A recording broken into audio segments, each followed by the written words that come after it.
Sosok ini mendekati Abid. Abid mulai cemas ketika itu. Sampai di mana momen ketika itu sosok ini berdiri tepat di depan Abid.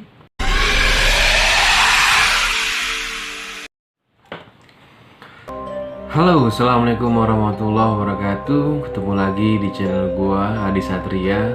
Hari ini gua mau lagi cerita mengenai beberapa cerita horor atau mistis dari beberapa rekan ataupun orang yang mengirimkan ceritanya ke email gua. Selamat menyaksikan, jangan lupa like, subscribe, dan komen. Kisah dimulai dari ada 3 orang sahabat. Mereka biasanya berkumpul ngopi bareng secara bersama-sama ketika hari weekend itu tiba, di mana masing-masingnya memiliki hari atau jeda libur untuk pekerjaannya. Tapi satu temannya ini yang bernama Agus sudah lama tidak muncul ataupun berkunjung kepada 2 rekannya itu, yaitu Yudi dan Abid.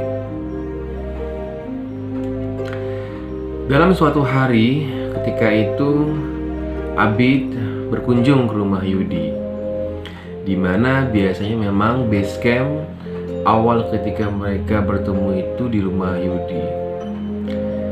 Abid bertanya kepada Yudi ketika itu, "Yud, Agus kemana ya? Sudah 3 minggu tidak ada kabar. Lu ada kabar nggak dari dia?" Yudi membalas, "Iya ya, udah hampir 3 minggu loh dia nggak ada kabar. Biasanya dia setiap hari Jumat atau hari Sabtu main ke sini." Abid membalas, "Iya, dia tuh biasanya hampir setiap hari loh WA gua. Kadang kalau lagi senggang telepon gua, kita mau bareng ketika itu sambil online. Tapi ini gak ada kabar sama sekali hampir 3 minggu. Kemana ya?"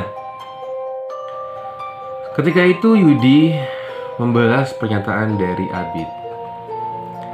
"Bid, kita cari tahu yuk kabar dari Agus. Siapa tahu dia pindah rumah atau ada hal-hal lain yang kita nggak tahu." Abid lantas menjawab, "Boleh, tapi cari kemana ya? Kita nggak begitu tahu teman-teman dekat dia selain kita." "Iya ya, saya pernah ketemu sama kakaknya ketika saya belanja di minimarket. Kakaknya bilang sama saya, 'Yud, rumah Agus sudah pindah ya. Nanti kalau mau main jangan kesana lagi. Tapi nggak jauh kok, dekat dari rumahnya yang lama,' katanya. Nanti Yudi tanya-tanya aja kalau mau ke rumah Agus sama tetangganya."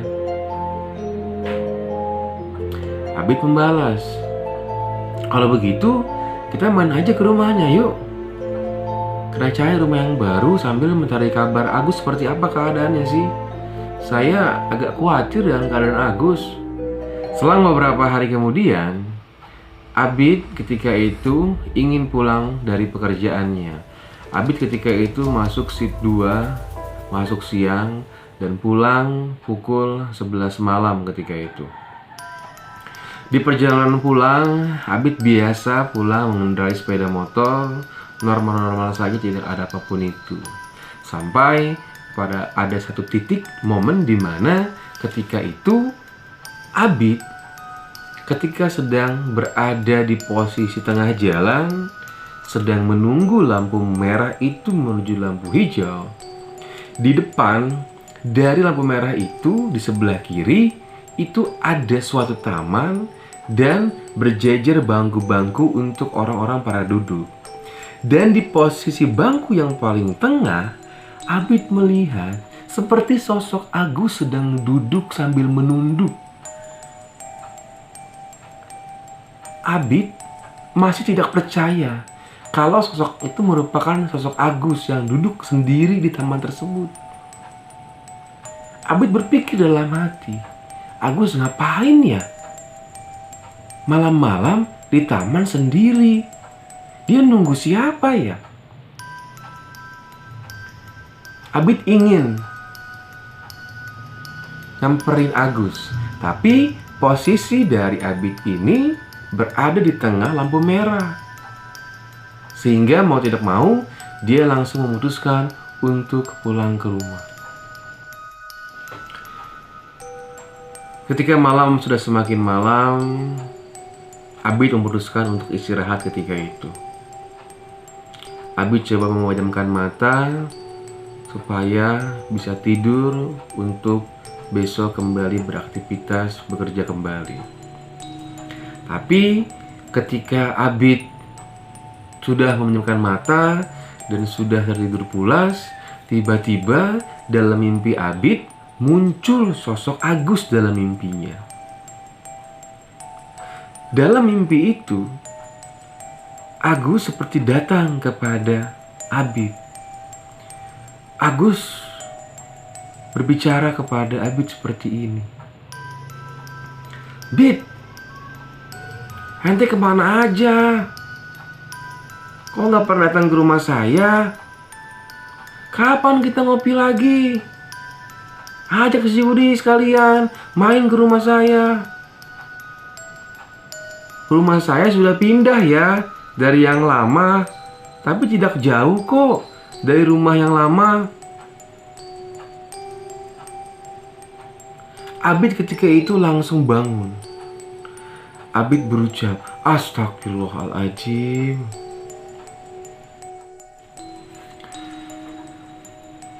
Selama beberapa hari kemudian, Abid pun main ke rumah Yudi kembali. Sekedar pulang bekerja, mampir ke rumah Yudi. Kebetulan Yudi saat itu sedang masuk shift pagi dan Abid pulang dari shift 2.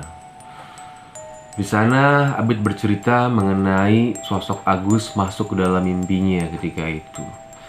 Ketika itu Yudi berbicara kepada Abid seperti ini. "Bid, sepertinya Agus ini ingin menyampaikan pesan sesuatu kepada lu. Cuman mungkin lu nggak paham apa yang ingin dia sampaikan. Tapi gue juga nggak paham, Bid, apa yang ingin dia sampaikan. Kita harus cari tahu segera mungkin keadaan Agus seperti apa sih sebenarnya." Pada suatu momen ketika Abid ingin berangkat bekerja, ada tamu yang datang ke rumah Abid ketika itu. Seorang ibu-ibu datang ke rumah Abid, sedang berbicara dengan ibu Abid ketika itu. Ketika keluar kamar ingin bersiap-siap untuk berangkat kerja, ibu Abid berbicara kepada Abid. "Bid, ini ada tamu mau bicara sama Abid." Abid membalas, "Siapa, mah?" "Ini ibunya Agus." Sontak Abid pun kaget ketika itu mendengar ada ibu Agus datang ke rumah Abid. Abid lantas menjawab pernyataan dari ibunya Abid. "Iya, mah, Abid kesana." Ibu Agus berbicara kepada Abid dan didampingi oleh ibu Abid. Ibu Agus berbicara seperti ini kepada Abid. "Bid, ibu mohon maaf kalau misalkan Agus punya salah sama Abid selama ini. Sampaikan juga sama teman-temannya kalau misalkan Agus banyak salah, banyak bohong sama teman-teman Abid dan teman-temannya. Kalaupun Agus punya utang, tolong datang ke rumah supaya nanti diselesaikan oleh pihak keluarga Agus." Sontak Abid kaget dengan pernyataan dari ibu Agus. Lantas Abid bertanya kepada ibu Agus, "Ibu, Kenapa berbicara seperti itu? Memangnya Agus kenapa?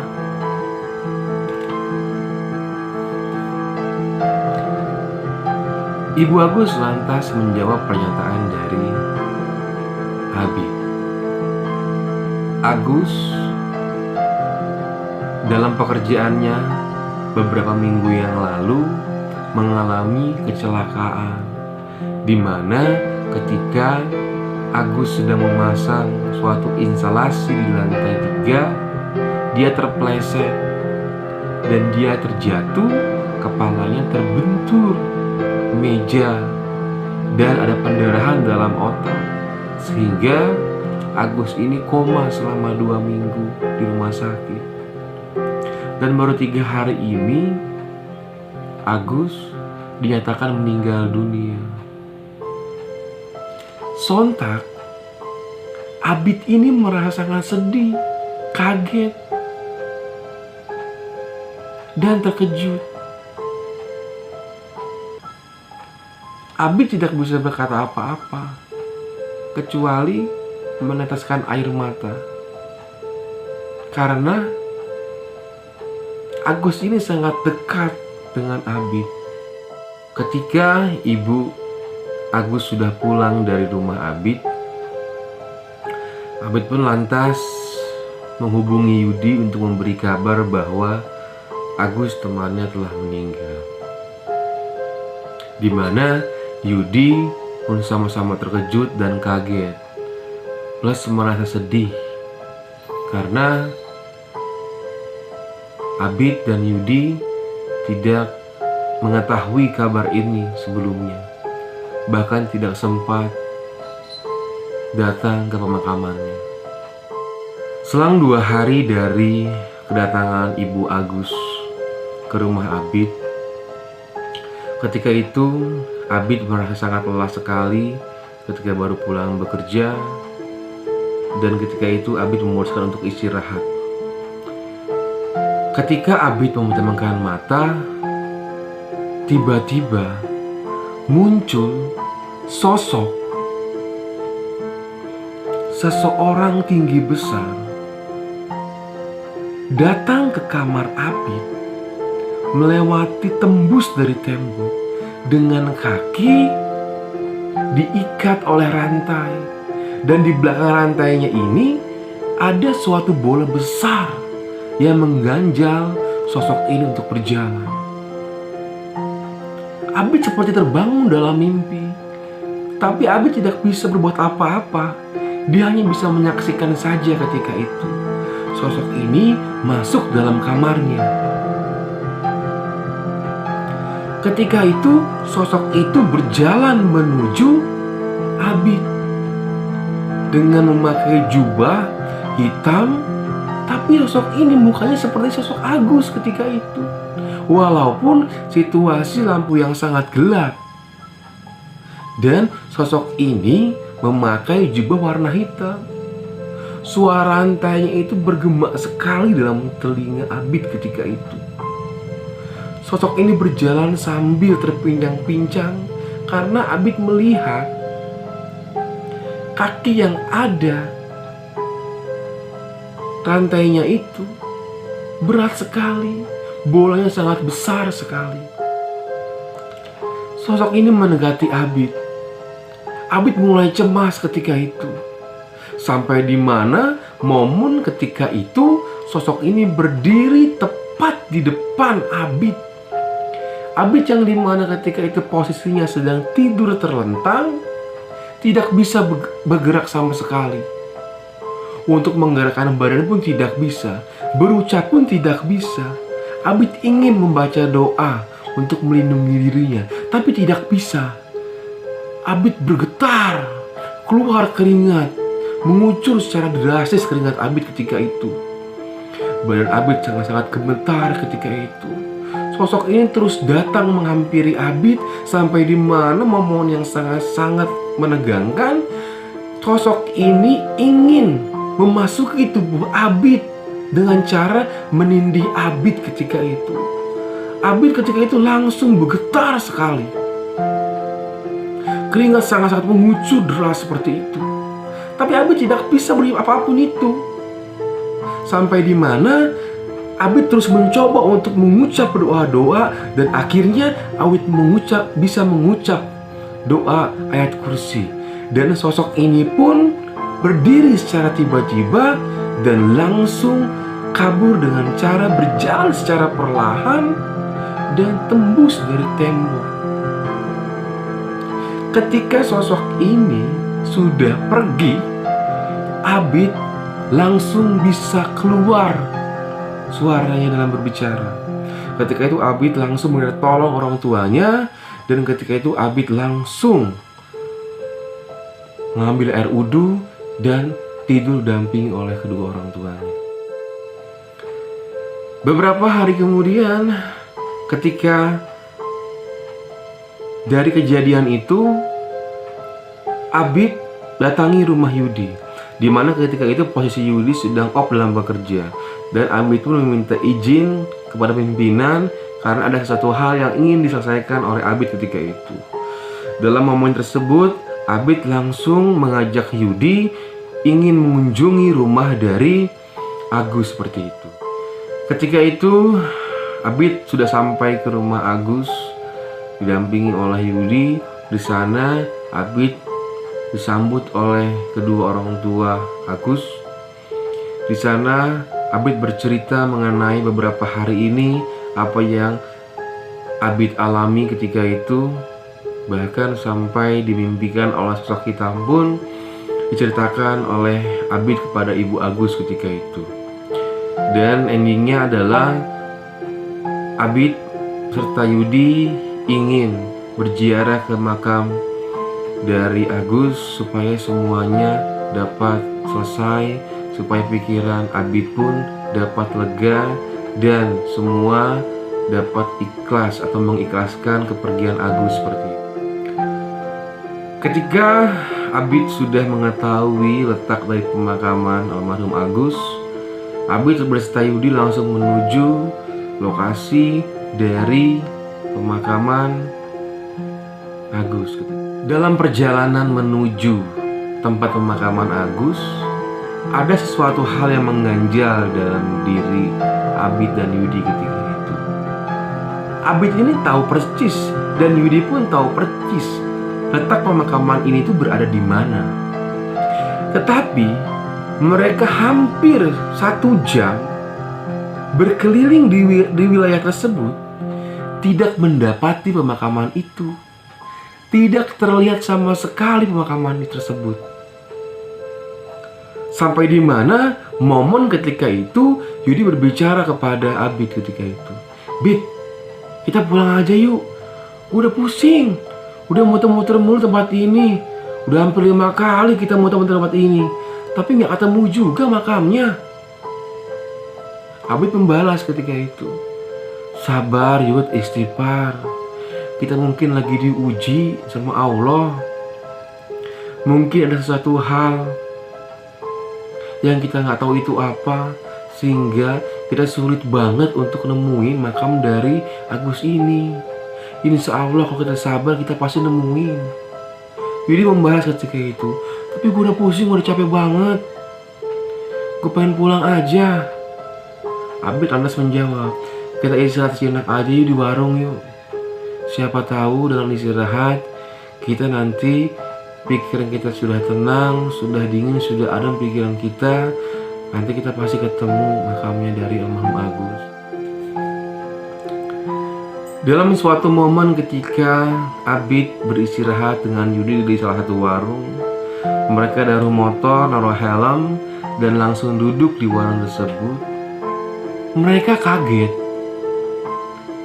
Mereka baru duduk, tapi bapak penjaga warung tersebut sudah menyiapkan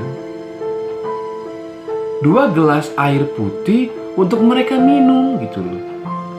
Mereka langsung bertanya kepada bapak tersebut, Pak, saya dan teman saya baru duduk dan belum sempat pesan apa-apa. Mereka baru duduk dan belum sempat memesan apapun itu. Tapi bapak ini sudah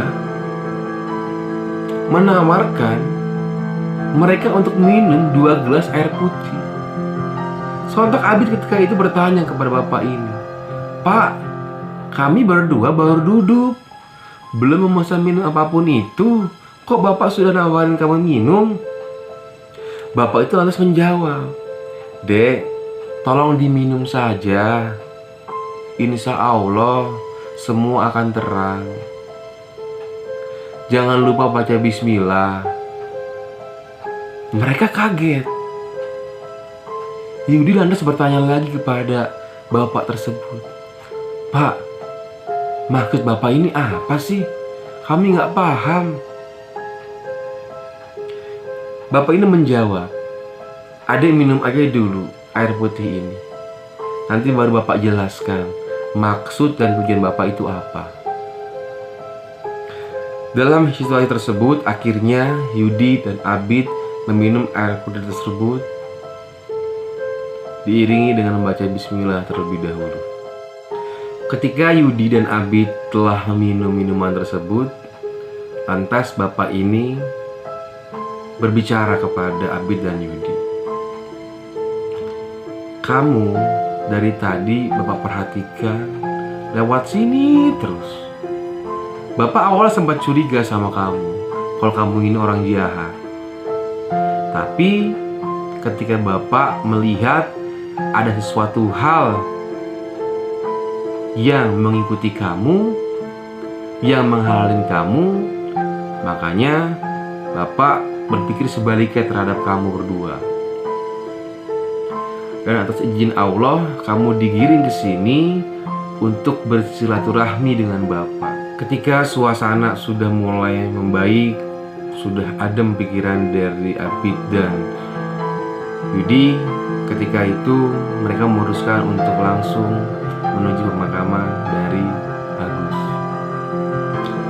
Mereka berjalan menuju tempat yang mereka ketahui bahwa lokasi itu percis adalah lokasi pemakaman. Alhamdulillah, ketika mereka langsung menuju tempat tersebut, langsung terlihat jelas gerbang dari pemakaman tersebut. Dan ketika masuk pemakaman, mereka langsung mendatangi tempat atau makam dari almarhum Agus. Mereka mendoakan Agus seraya mengikhlaskan kepergian Agus, serta mohon maaf baru bisa datang ke pemakaman Agus. Terima kasih terus menyaksikan channel ini. Jangan lupa minta dukungannya saya dengan cara like, komen, serta subscribe. Terima kasih. Assalamualaikum warahmatullahi wabarakatuh.